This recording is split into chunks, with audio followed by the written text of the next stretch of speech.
Tá melhor. Ai, que lindo. Me dá um medo assim quando tá muito longe já.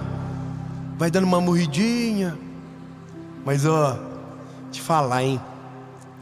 Tem mensagens que nascem quando a gente tá orando, né? Você tá orando, aí Deus fala com você. Tem mensagens que nascem numa conversa de amigos. Eu já vi mensagem nas redes de tudo que é maneira. Até numa fofoca já nasceu. Mas essa mensagem nasceu de aqueles vídeos virais da internet. Eu estava rodando o Instagram e por um acaso me apareceu um vídeo de um casal que o namorado foi pedir ela em casamento dentro de um restaurante bem popular. Ele foi pedir em casamento a mulher e a pessoa de fora está filmando. O vídeo de fora do ambiente viralizou. Os de dentro não tá na internet para ver assim, você não acha? Mas tinha uma mulher lá fora que filmou o rapaz de joelho pedindo a mulher em casamento. E aí a mulher aceita o casamento. E é muito fofinho os dois. E aí todo mundo dentro do restaurante e dá pra ver que a família, todo mundo celebrando. Que top! E aí ele pega uma câmera digital. Lembra, velhinho? Da Cybershot, lembra? Você usou já.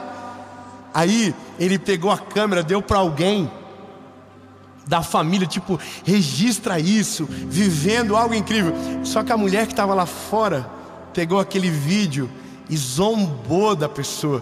Falou: que ridículo pedir em casamento dentro de um lugar como esse. Quem é que fica noiva dentro de um restaurante como esse? E aí, lindo, olha, um ataque, né? Uma humilhação muito grande, uma vergonha.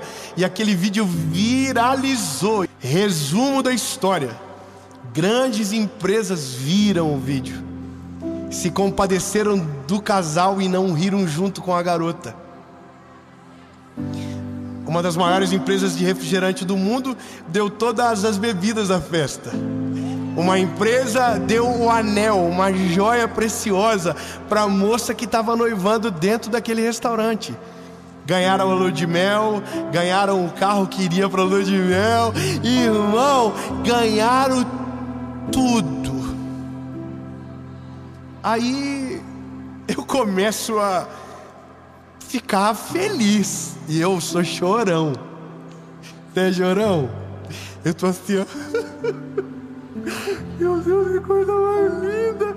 Aí o Senhor falou no meu coraçãozinho assim: é que quando eu quero fazer, os inimigos que se levantam trabalham para mim. Tipo assim, como assim, Senhor? Irmão, o Deus de toda a criação é o único que consegue pegar a energia do inimigo e usar para abençoar você. Escute, a Bíblia diz que o Senhor é poderoso para converter maldição em bênção. Não, você não pegou. Eu vou melhorar. Meu Deus do céu, olha só. Quando você era pequeno, talvez você ouvia algumas coisas. Talvez você ouviu que você era burro. Eu ouvi. Você era burro, você nunca ia dar nada na vida, que com você não ia dar certo, que todo mundo era melhor do que você. Talvez você foi rejeitado, talvez você foi abandonado, talvez você foi maltratado, talvez você foi abusado. Alguma coisa aconteceu com você. Então escute bem: o Deus do céu e da terra tem o poder para converter toda maldição em bênçãos. A história, a Bíblia, ela tem em basicamente todos os livros inimigos trabalhando para o Senhor. E é estranho imaginar que alguém contrata o inimigo para ajudar. Não é verdade? Você não contrata o inimigo você rejeita. Deus não, Deus fala: não, deixa ele trabalhar para nós. O que a gente precisa agora? De um inimigo que tira a gente da zona de conforto, que dá umas atacadas numas áreas sensíveis. Aí o inimigo vem e a gente, oh meu Deus, Senhor, olha o que está acontecendo. Aí Deus está usando ele para acordar você de uma circunstância que é real. Aí você se cura e o inimigo recebe o salário dele. Mano, você não tem noção.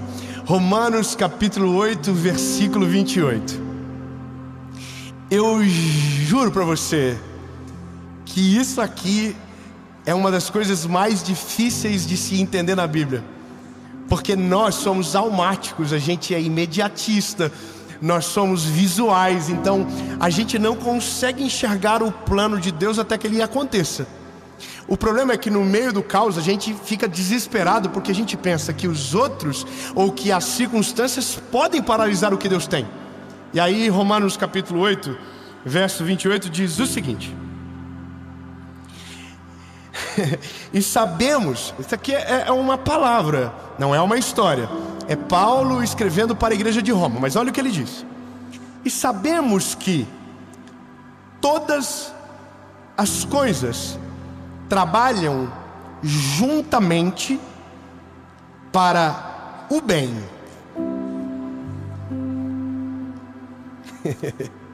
Vamos de novo.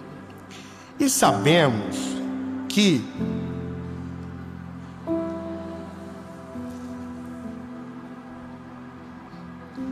trabalham juntamente para o bem. Será que eu leio de novo? Você já entendeu que é todas as coisas, mas para o bem de quem? Daqueles que amam a Deus, daqueles que são chamados segundo a vontade de Deus. Então agora a gente tem que encontrar fatos para basear esse suporte, porque isso é uma convicção muito forte. Você dizer, ninguém pode impedir o que Deus tem para mim. Você dizer que circunstâncias nenhuma têm o poder de paralisar o favor de Deus sobre você. E veja, tem muita coisa que acontece na nossa vida que vem para nos parar. Tem muita coisa que vem para assustar as nossas emoções, sabe? Quantas palavras lançadas contra, quantas maldições liberadas, quantos conselhos horríveis que a gente recebeu na vida, que vem justamente para roubar isso de nós. A questão é, você pode ter a certeza que se você olhar só para o Senhor, nada pode te paralisar, nada pode parar a história que Deus tem para você. Ninguém, não tem como. E a loucura de tudo é porque nós achamos que em determinados momentos da vida a crise destruiu a promessa, ou que aquilo que Deus iria fazer não tem mais como fazer, acabou, não tem mais chance, porque a gente ouve isso. Eu vou te falar, você falou para mim um negócio. Ele disse, eu quero ser um evangelista como você. Muito obrigado, irmã do Aleluia, pelo apoio. Eu vou dizer de novo, esse garoto me disse, eu quero ser um evangelista igual a você. E Deus já confirmou no meu coração, eu sou só um menino. E quando eu era ainda mais menino, teve um dia que eu também disse isso. Por isso que me pegou. Só que quando eu disse isso, falaram que eu estava com um foguinho de palha, que a minha empolgação iria passar, que não ia para frente.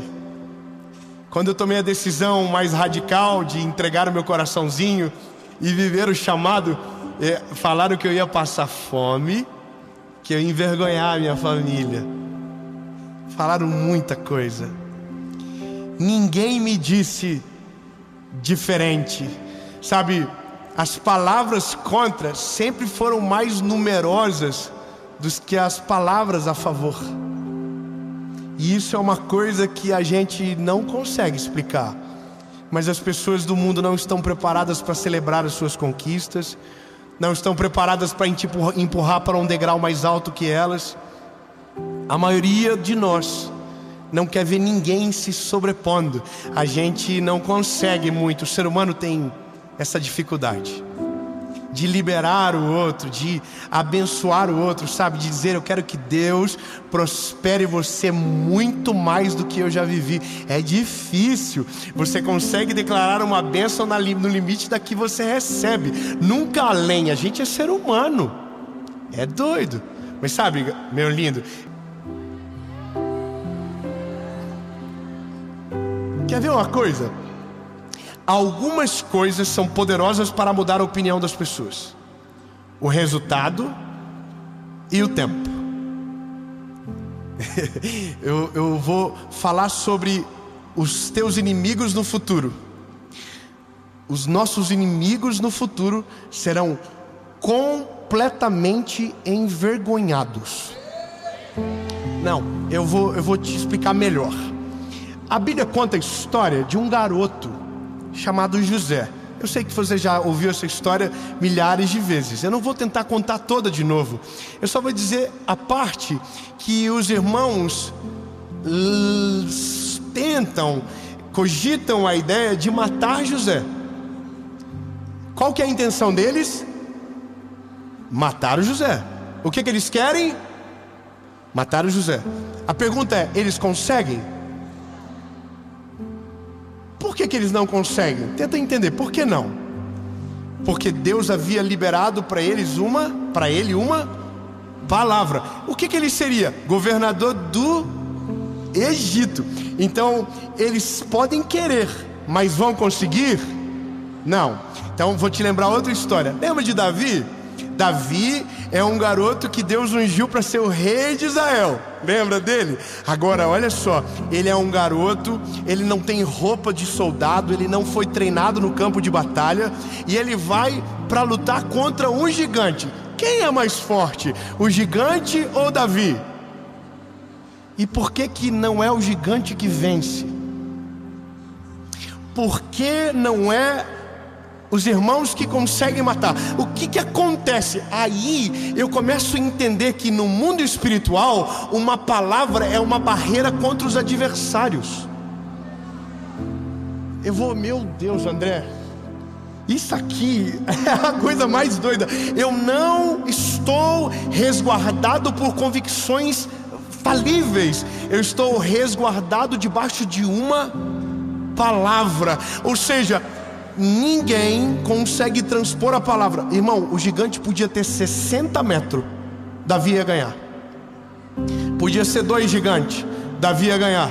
Podia ser 10 gigantes, Davi ia ganhar. Porque se Davi perde, não vira rei. E se Deus disse que ele vai virar rei, ao mesmo tempo que isso me traz paz, tira todas as minhas desculpas. Porque daí agora eu não posso mais dizer que eu não vivo porque o fulano teve inveja de mim, já viu? É porque todo mundo tem inveja de mim. Lindo, inveja não tem poder para paralisar a vida de ninguém. Grava isso. Inveja só faz mal para quem tem, para o invejoso. É porque é inveja. Não pega. Fala pro irmãozinho, não pega. Porque me amaldiçoaram. Não pega. Deus falou, a palavra dele é maior do que a maldição que você recebeu. Tem um episódio na Bíblia que a Bíblia diz que um homem chamado Balaão é contratado pelos inimigos do Senhor para amaldiçoar o povo. Só que quando ele amaldiçoava, o Senhor transformava as palavras da boca dele e saíam como bênção sobre o povo de Israel. Ou seja, ele tentava amaldiçoar, a maldição virava bênção e abençoava o povo. Lindo, você não está entendendo. A loucura de tudo é saber que quem te pragueja, quem te amaldiçoa, sem querer, está te abençoando. Porque Deus ele pega aquilo e ele muda a frequência do negócio, ele muda tudo. Mas a gente precisa entender de uma vez por todas que se nós estamos resguardados numa palavra, a nossa convicção tem que ser transferida a partir das nossas atitudes. E aqui é a parada. Porque nós somos distraídos de maneira fácil. O segredo está na nossa distração. O diabo não destruiu Adão e Eva no jardim do Éden, senão distraindo primeiro. Essa é a verdade do Éden que a gente não percebe. Mas a Bíblia diz que o diabo, quando se apresenta para Eva no formato de uma serpente, ele faz o que? Ele diz: Eva, olha para a árvore. Sabe o que ele está fazendo? Ele está mudando a direção do olhar dela, está mudando a atenção. Olha para a árvore, que Deus falou que vocês não poderiam comer. Sabe por quê? Veja, quando a nossa atenção desvia, a nossa curiosidade aumenta. A gente tira os olhos do Senhor e começa a olhar para os outros. E aí a gente começa a se perder na emoção dos outros. Sabe qual que é a loucura? É porque uma mentira repetida se torna verdade no coração.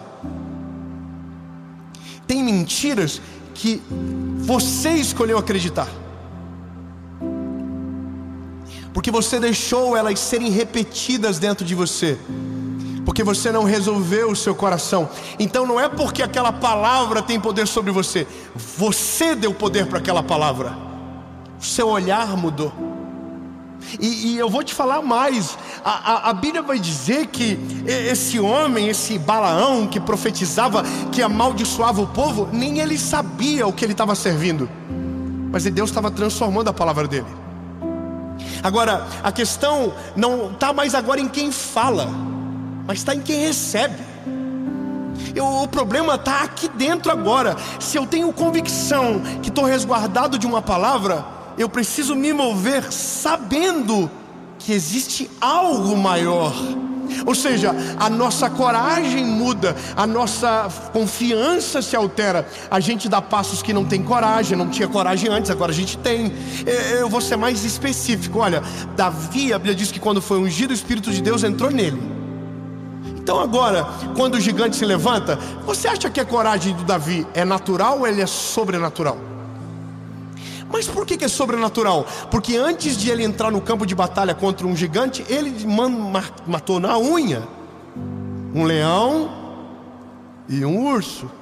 Ou seja, a experiência que Deus produziu nele, escondido, fez ele publicamente ter uma coragem assustadora. O Golias estava assustando o povo 40 dias.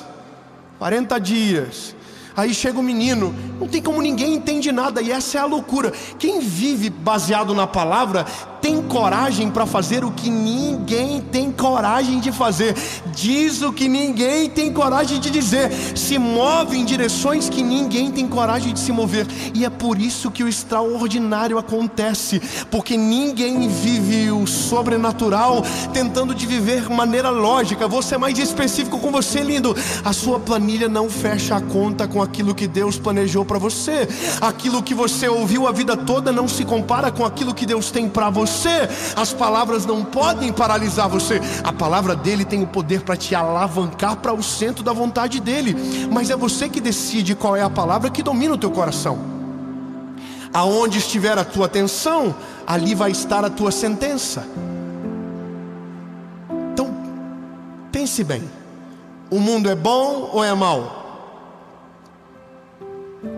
Diga, é bom ou é mau? Pode falar, é mau. A Bíblia diz: o mundo jaz do maligno. Então, eu devo confiar no mundo? Sim ou não? Segunda pergunta: eu devo confiar em homens? Peraí, nossa, como vocês estão decididos. Não pode confiar no homem? Meu Deus, gente, estou assustado com vocês. Vocês são bem frios, né? Vocês falaram do lado de quem vocês amam. Eu não confio em você. Você sabia que é isso que você disse? Porque tem um homem sentado do teu lado, e não importa quem ele seja, você não pode confiar nele. Nossa, é horrível, né? Dá um arrepio. Mas vou piorar. Você pode confiar em você?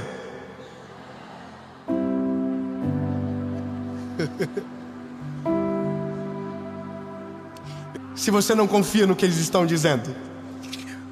Por que você acredita no desânimo que empodera o teu coração, se você não confia em você? Por que então que você se baseia no mundo, se o mundo é corrupto? Sabe por quê? Porque nossa atenção se perde muito fácil. E essa é a questão mais poderosa da palavra. Se o meu coração se mantém nele e os meus olhos firmes na promessa, a circunstância que se levanta é uma alavanca de Deus para o centro da vontade dele. Eu vou ser um pouquinho melhor nessa explicação. Todo mundo que se levanta contra uma promessa de Deus se torna ferramenta de Deus para que a promessa aconteça. Os irmãos de José nunca conseguiriam matar ele, mas o plano de Deus era fazer aquele menino ser escravo. O plano de Deus era aquele menino ser vendido aos ismaelitas e terminar no Egito, porque o governo dele não estava onde ele estava. Para ele ter o governo, ele precisava mudar de geografia, e se dependesse dele, ele não ia mudar. Mas aí a Bíblia diz que Deus usou os irmãos de José para enviar ele para o Egito. Então os irmãos comemoraram, nos livramos dele. Mal sabiam que 14, 15 anos depois, eles teriam que ir lá na frente do José e dizer: tem comida para nós? Acabou a comida nossa, nós não temos mais nada para comer. Nosso pai Jacó mandou a gente vir aqui. Aí, quem é o governador? José. A nossa natureza humana ia dizer: José, arrebenta com eles. Mas José entendeu o propósito de tudo. A Bíblia diz que José deu um aperto nos meninos, fez sentir, deu uma lembradinha de leve, deu um sustinho, mas no final abraçou chorando, abraçou os irmãos. E a Bíblia diz que o choro de José se ouviu em todo o Egito, porque José entendeu que Deus transformou toda maldição em bênção sobre a vida dele. Sabe, eu não sei se vai parecer estranho para você, mas eu fico imaginando que aquele casal tinha que mandar um presente para a mulher que ofendeu eles na internet. Irmão, eu acho que eu ia mandar uma caixa de presente com tudo que sobrou da festa. Imagina, um monte de refrigerante, uns pedaços de bolo grande assim, foto do anel, foto da festa. Maravilhoso. Mandar uma carta linda dizendo: muito obrigado por ter rido da gente, muito obrigado por ter achado humilhante ser pedido em casamento naquele restaurante, mas eu quero te agradecer, porque toda zombaria sua foi a maior bênção que a gente poderia receber. Deus converteu a maldição em bênçãos.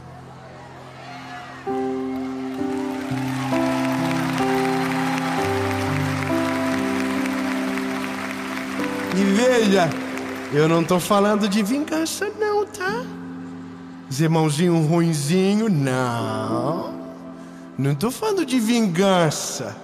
Estou falando para você que ninguém pode contra o Senhor.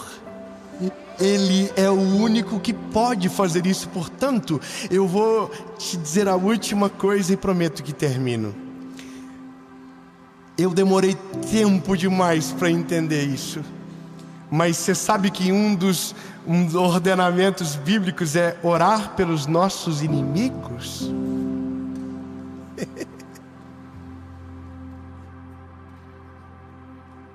Quem que acorda um belo dia, dobra o joelho e diz: Senhor, abençoa Jéssica, aquela bandida que falou mal de mim na empresa. E aí, quem é que faz isso? Já vai pensar assim: quem que acorda de manhã e diz: ai Senhor, obrigado pela minha mãe que me rejeitou. Jesus, obrigado pelas palavras. A gente tem dificuldade porque a gente no fim duvida que todas as coisas cooperam para o bem daqueles que amam a Deus. Sabe, a minha mãe é uma mulher incrível, é uma mulher de Deus. E uma vez tinha uma pessoa na internet que estava perseguindo muito eu, e eu achava, né, tá de bater, porque eu sou ser humano. Mas eu nunca respondi ninguém, eu não gosto de briga, eu não gosto de confusão, eu quero seguir meu chamado, eu confio para que Deus me chamou. Só que o problema que eu ficava sentindo era a minha mãe vai ver isso aí, e minha mãe é emocionada, vai chorar. Aí um belo dia minha mãe ligou para mim e falou assim: filho, viu aquele rapaz? Eu falei: vi, mãe, você viu que miserável? Aí minha mãe falou assim para mim: tô orando por ele, filho. Falei: como assim, mãe? Eu tava olhando pra ele, eu fiquei com uma compaixão dele tão grande. Falei: por que, mãe? Porque eu fui ver os vídeos dele, ninguém vê os outros vídeos dele. Só visualização dá quando ele fala mal de alguém. Eu fiquei com dó dele, tadinho, né? Deve ser ruim a vida de quem se alimenta com a dor dos outros. Deve ser ruim, tem que orar.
Pedro e João estavam subindo juntos ao templo na hora da oração. Estava sendo carregado um homem coxo desde o ventre de sua mãe, o qual diariamente colocava-se à porta do templo, chamada Formosa, para pedir esmolas aos que passavam. Interessante falar sobre paciência usando um milagre, mas você vai entender. Eu não sei qual é a melhor forma de começar de verdade. Se eu conto o milagre ou conto o porquê falar sobre esse milagre quando se trata de paciência. Talvez seja interessante ou melhor a gente falar como nasceu. Não. Será? Bom, não sei você, mas paciência é uma coisa difícil. É um pouco extinta da nossa geração, porque a gente foi perdendo à medida que o mundo ficou tudo muito rápido. Internet e tudo isso que você já sabe, que deixou a gente muito acelerado. Áudio, 2 vezes. 5 minutos, ouve em 2,5. Isso é uma bênção de Deus. E a gente aprendeu a fazer o nosso cérebro ouvir em 2 vezes. E se inventarem 4, a gente vai dar conta. Porque a gente está sem paciência, não é verdade? O problema é que a ausência de paciência faz a gente tomar decisões e agir de um jeito que, de uma certa forma, tira o amor da receita. A ausência de paciência me faz colocar uma velocidade no outro que às vezes nem eu estou apto ainda. Mas olha, vamos pela palavra que é melhor.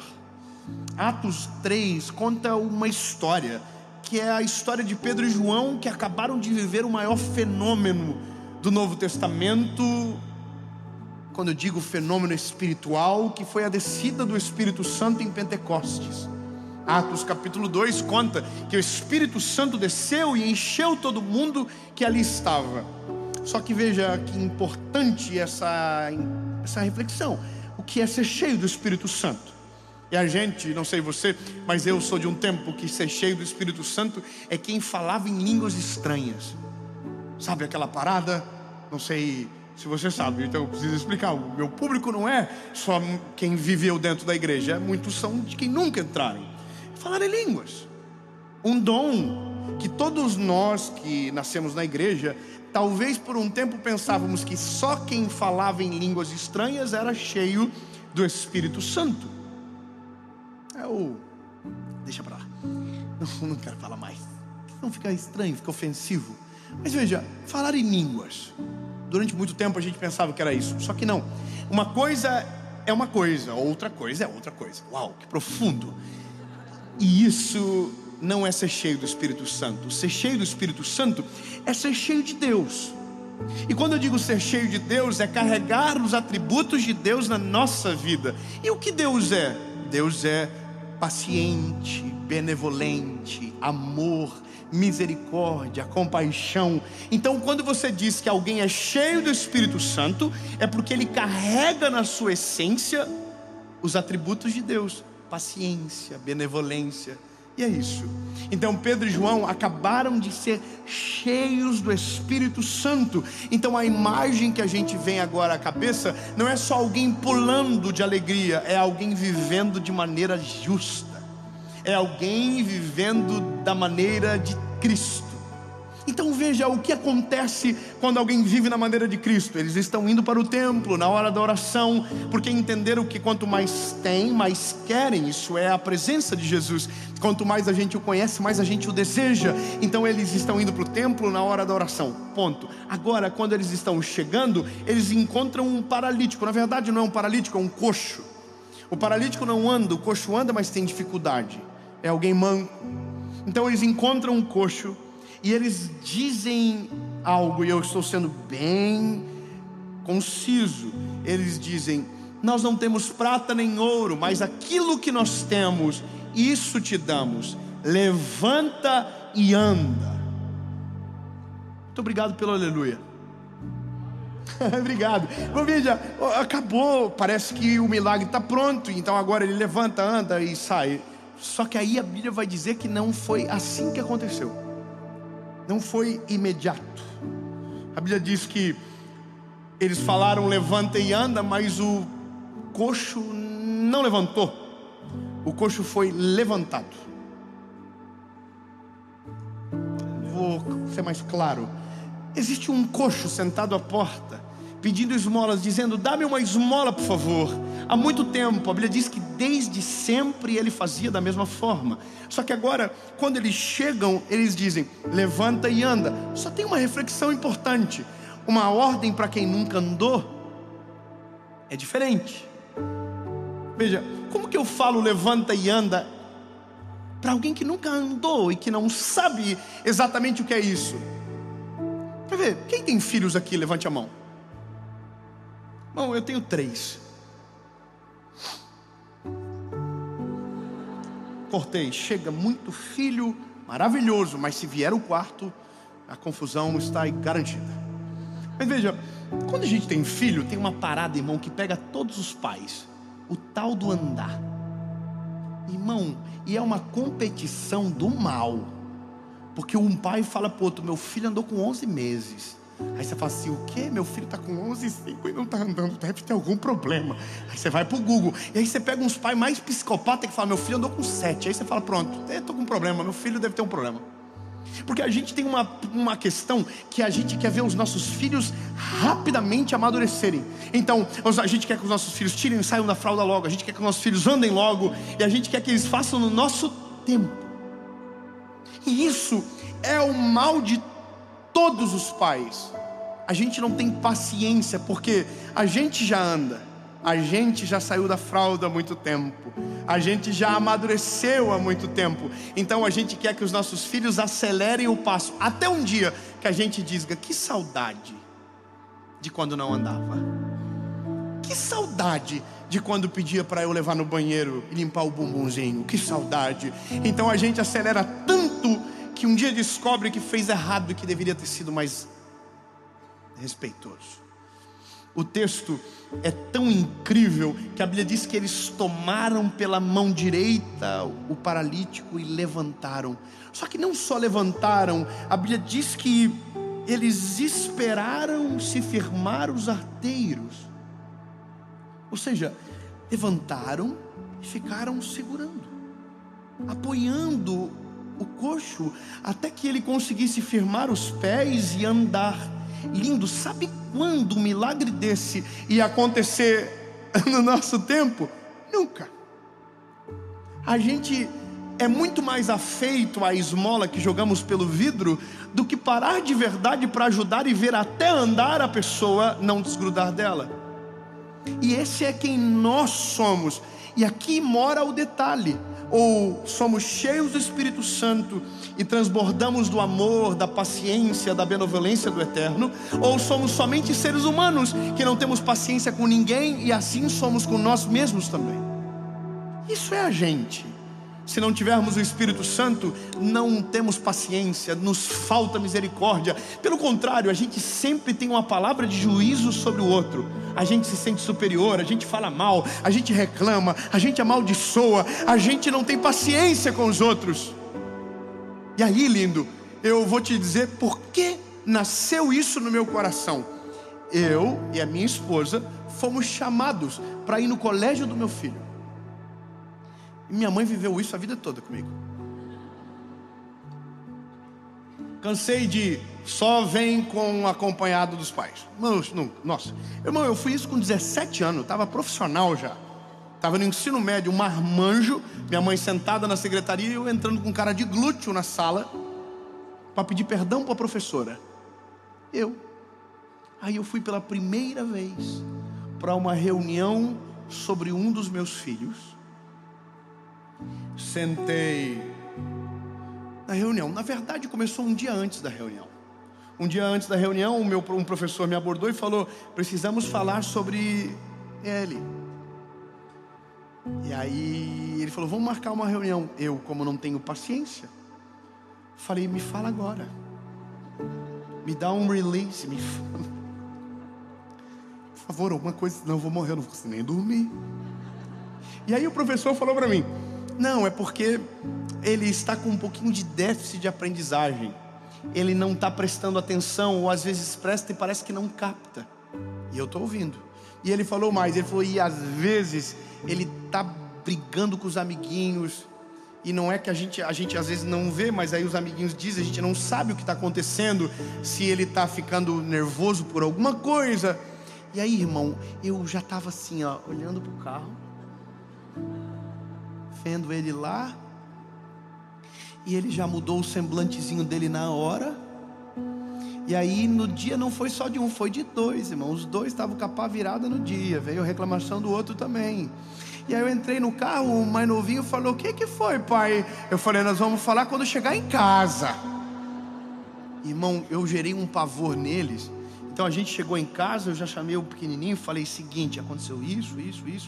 E falei: você está de castigo. Tirei tudo que não era para tirar naquele dia, já tirei também. E aí chamei o outro mais velho e falei: isso, aquilo. Tirei o iPad, ninguém vai ter mais tela agora durante o dia. Acabou o desenho, acabou tudo. Irmão, e aí fui para a reunião no outro dia. Não tinha nem conseguido a reunião não. E aí eu cheguei na reunião, e aí tinha uma mulher muito preparada, que começou a contar o que estava acontecendo. E aí, irmão, eu estava assim, ó,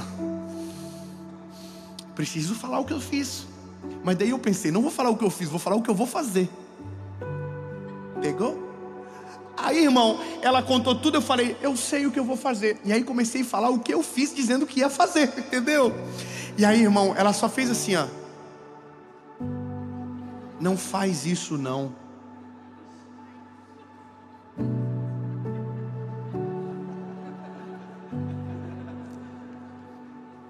Eu falei: por quê? Ela falou: porque se você fazer dessa forma, você vai perder ele. Você vai sufocar ele. Ele não vai melhorar. Ele vai piorar. Lindo. Aquela professora falou aquilo para mim. O Espírito Santo entrou dentro daquela sala e falou comigo: já pensou se eu fosse contigo da mesma forma? Já pensou se eu te tratasse com a mesma energia e com a mesma velocidade? Você não iria me suportar.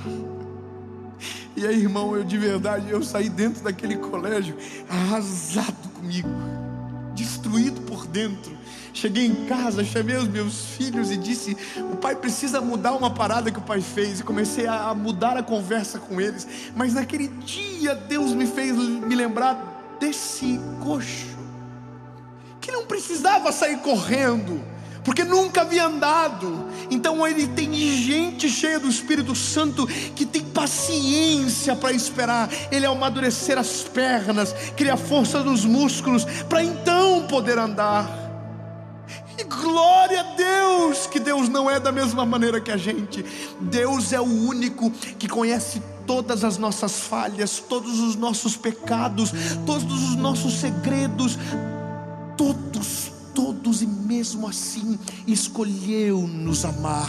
Da mesma maneira, sabendo tudo, nos amou de maneira inteira e completa. E não só amou com palavras, mas entregou o Filho na cruz do Calvário para salvar eu e você. E isso é o verdadeiro amor. Paciente, porque sabe esperar a hora certa de chegar. Benevolente, porque perdoa, apaga passado. Misericordioso, porque a gente não merece, mesmo assim faz. Já pensou se Deus fosse comigo e com você da mesma velocidade que nós somos com os outros? Não estaríamos aqui. E aí eu entrei numa crise na minha vida com Deus e comecei a me lembrar de quem eu sou e o que já fiz. Me lembrei de tanta coisa e comecei a imaginar: se eu fosse o Deus dos céus, o castigo que eu estaria não teria saído até hoje. Eu já teria desistido de mim há bastante tempo, porque eu sei quem eu sou.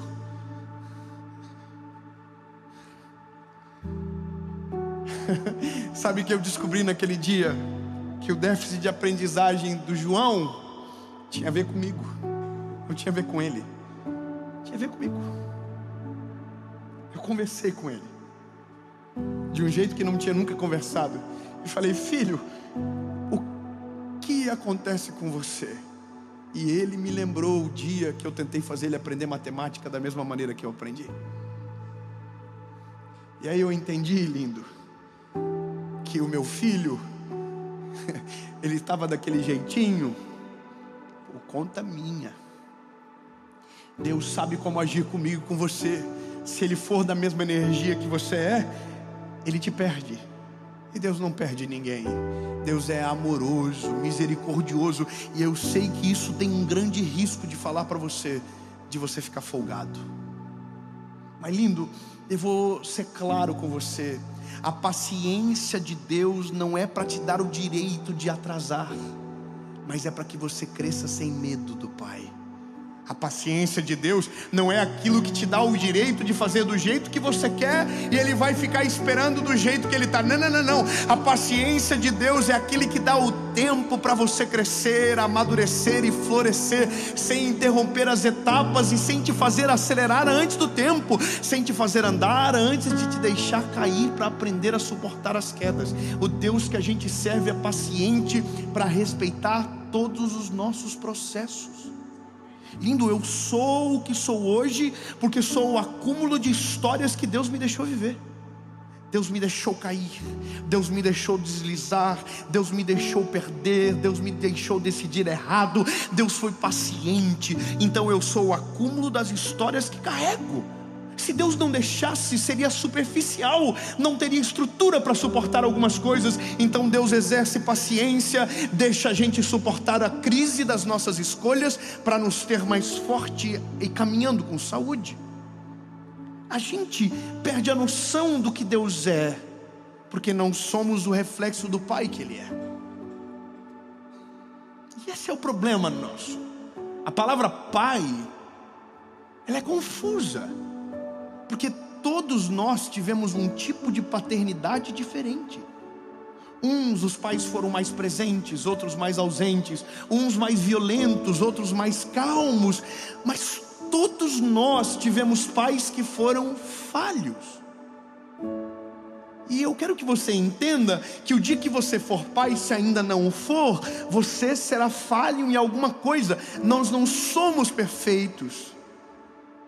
Então, quando falamos da paternidade de Deus, pensando que nele existe falhas, nós estamos errados, porque o amor dele é diferente, a maneira dele proceder é diferente. Ele não corre na nossa direção para nos castigar, ele corre para nos pegar no colo. Ele não corre na nossa direção para nos machucar, ele corre para sarar as nossas feridas. Ele não vai na nossa direção para nos ameaçar e colocar contra a parede. Não, ele vai para nos perdoar, para nos dar um novo caminho, para restaurar as nossas forças, para aliviar o nosso cansaço. E esse é o problema. A gente se assusta porque se fosse nós no lugar dele seria diferente. E por isso tem tanta gente vivendo oprimida e sufocada no mundo, porque pensa que Deus age com ele da mesma maneira que ele age com os outros, e não é assim.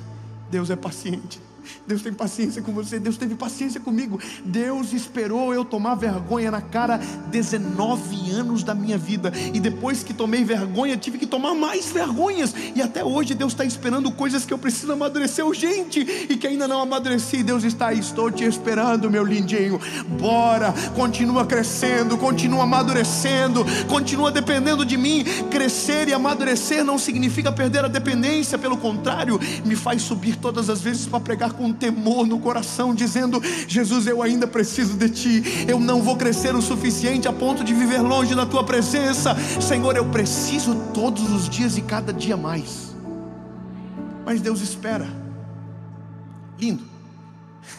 Eu sei que todos nós aqui temos as nossas histórias, mas eu vou te falar uma parada: alivie a pressão que você carrega. Ô meu irmãozinho mais novo, bebê da família, bebê da casa, que acabou de chegar agora na presença de Jesus, de boa. Você não precisa ter a mesma intensidade de que alguém que caminhou mais tempo do que você. E relaxa, deixa os irmãos mais velhos para lá.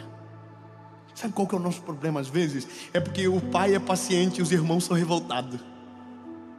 Você já viu? O pai nos espera e os irmãos não deixam a gente não. Irmão, eu sou um evangelista. Meu povo, minha galera, é muita gente que começou agora, que acabou de conhecer Jesus, chegaram agora no time, acabaram de conhecer Jesus, mas ainda estão tudo perdido. Tem uns que fazem umas coisas que só Jesus. Eu sou da galera, irmão, que faz tanta coisa que Ai, meu Deus do céu. E tem gente que vem brigar comigo. Olha aí, ó, tá vendo? Te acompanha, mas faz umas bandidagens aí, ó. O povo gosta de confusão, irmão. O povo não tem paciência com os irmãos mais novos, não. Aí os irmãos mais velhos estão atormentando e o pai está dizendo assim: deixa ele crescer em paz.